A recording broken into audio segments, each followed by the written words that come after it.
Right, we had grade 11 IT, looking at some theory in terms of chapter 5, the computer management. You'll see there's 3 units: safety and security, threats, remedies, and then the consolidation. You can see it's not a very long chapter. A lot of the concepts you would have heard of or be familiar with some of the concepts, and some of it is just new terminology and also a lot of common sense as well, I think. Right, so when we look at computer management, we're looking at those 3 aspects, as we've said. And right, let's just look at some of the perhaps more common sense things, or the things that go wrong that we do as humans. So, giving sensitive information to the wrong people. In other words, got to restrict who has access to that information. And in South Africa, we now have a POPI Act, the Protection of Private Information Act, which you've got to specify in terms of who has access to that information, and also be able to justify why they have access to that information, which has major implications for any record system in terms of who has access to what parts. Even in the school system, we need to be aware of that. Okay, let's look at all some. Some of you will probably chuckle at this because you may be guilty of it like I am, writing down your passwords. If you go to people's desks, you normally see little stick-it notes with their passwords stuck on, using the same password for all your accounts because you don't want to bother remembering them all, choosing an insecure password, and we'll look at that in a second. And then probably, which is one of the most common things now, and that'll link to some of the concepts we'll look at later with phishing, etc., is clicking on links in emails without verifying them. Okay. When in doubt, don't click. That's kind of the common sense. I know it sounds a little bit paranoid, but as they say, just because you're paranoid doesn't mean people aren't following you. Right. It's human error. The biggest threat to your computer is always you. It sounds a little, perhaps sounds a little bit antagonistic, but it is true. Leaving your computer or your cell phone unlocked. Okay, leaving your computer or your cell phone unlocked, also another problem as well. People having access to your computer when you could just quite easily lock it, but you just leave it there for a couple of minutes, pop off, and forget to either take it with you if it's a portable computer, or to lock the screen, etc., etc. Now, we're introducing a number of measures that you can take. None of them are foolproof, but the analogy that I often use is that burglars will often burgle the house that's got the least number of hindrances. In other words, they'll take the easy pickings. So the more difficult you make it, while no one measure might be foolproof, the better it is for you. The other important thing is what we call GIGO, or garbage in, garbage out. Okay, GIGO stands for garbage in, garbage out. Okay, it's a term you need to be aware of. And basically what that's saying is, what they're trying to illustrate on this computer system over here on the bottom right hand side, is you can have the most wonderful computer system, and if your information or the data that you enter is incorrect or invalid or doesn't make sense, then the computer is not going to make sense of it either. And so we talk about this idea of garbage in and garbage out. So the system also depends on the quality of information that you're capturing and the accuracy, and also how up to date it is. Okay, things like cell phone numbers, for example, change quite regularly. How up to date is your system? Okay, let's move on then. Then passwords. Okay, so much has been talked about passwords lately, and we've kind of been lulled into the idea that the most important thing is that you have a mixture of characters and uppercase and lowercase and special characters, and all of that is absolutely true. But the one thing that's been underemphasized, and to a large degree over the last 20-30 years, is that people have not realized that the length of your password is actually the most critical thing. Because simply, if a computer is going to hack your password, which it can do quite easily because you can try millions of combinations until it gets it right, the longer the password, the longer it takes, the more possibilities there are. So it's a combination of the two, but the length is the most important one. Okay, and then you have the mixture of uppercase, lowercase, and you will know various sites have certain parameters or characteristics they want in terms of using passwords. And then, of course, not to use common passwords like the 12345. There's just been a hack in South Africa where a large amount of information, credit information, has been hacked, and simply because the person used the default password of password. The QWERTY type of thing, because it's all the keys alongside of each other, and those type of things, and things that people can easily guess about you, like your cell phone number, etc., etc. So that's more the common sense that we're just looking at there.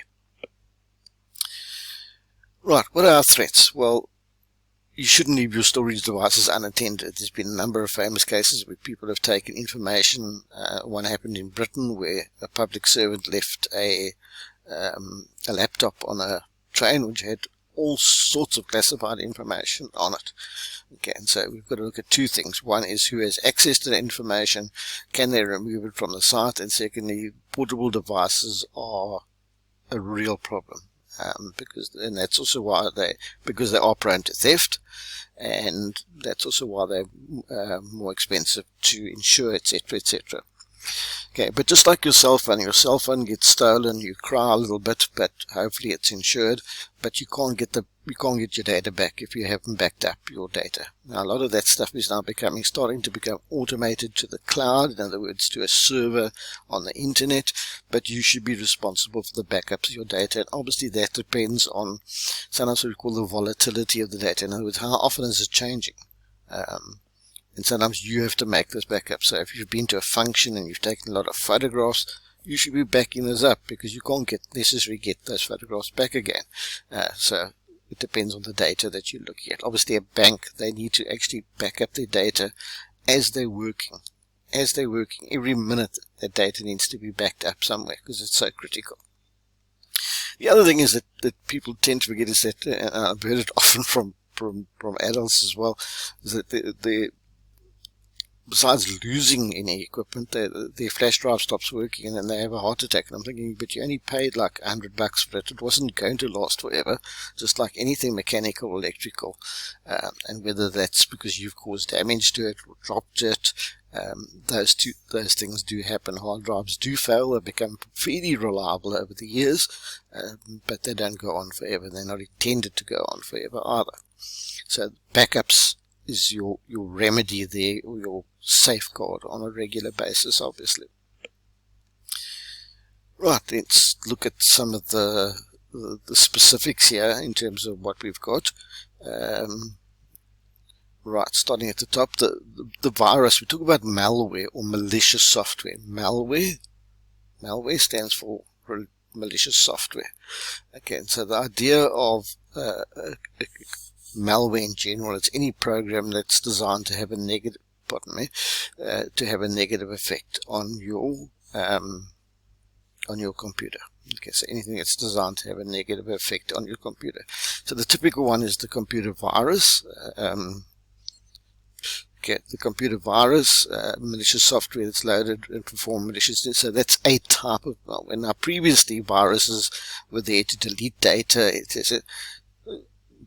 which was fine, not fine, but that was the intent. But then people started to realize, well, you can actually get more money if you can hold people's data to ransom, so with ransomware, or you can steal their data. So they've often got security, they exploit or create security loopholes. Then the computer worm is also malware, but it unlike a virus, which requires a person to really start it and get it going, it can replicate itself. And that's the idea of a virus, is that it does replicate itself. It reproduces itself. And with a worm, it can replicate itself without any action from the user. It basically runs through the network and scans what we call open ports, in other words, where it can spread from computer to computer, and can just be used for sometimes what we call denial of service attacks, where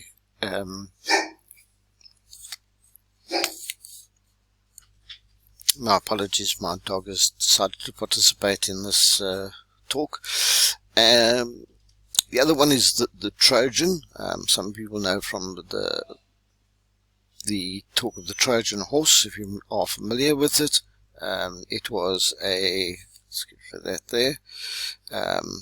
There's a picture of it, and it was basically a large wooden horse that was left by the Trojans outside the city of Troy, left by the Greeks, and they were busy with the war, and they just disappeared the one night and left this big horse, and everybody thought, oh, that looks interesting, it looks cool, so let's bring it into the city. And of course there were lots of Trojan soldiers in there, and they massacred everybody. Greek soldiers, I keep getting them wrong, the Greek soldiers, they massacred the population of Troy. So the idea is that it's something that's sort of enticing, and looks, well, okay, cool or useful, and so you open it. Okay, so typically you get a thing that says, speed up your internet, a program to speed up your internet. You think, well, who wouldn't want to speed up the internet, or play this cool game? So you've got to be very circumspect in terms of opening things that you're not familiar where they've come from. Okay, so they're designed to look sort of enticing. Some of them have even been disguised as antivirus software, and they're actually a virus instead of the antivirus software. So that's just about the Trojan horse that we're looking at. Let's go back here.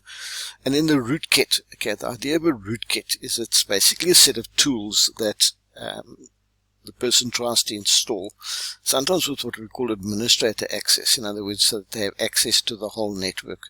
It's hidden within the operating system, and it allows the person to create what we call a backdoor. In other words, they can bypass the security systems, whether it's a firewall or whether it's antivirus, and we'll talk about firewalls a bit later, and to connect remotely to the infected machine wherever they choose. Or okay, so it's basically a toolkit, if we can put it that way.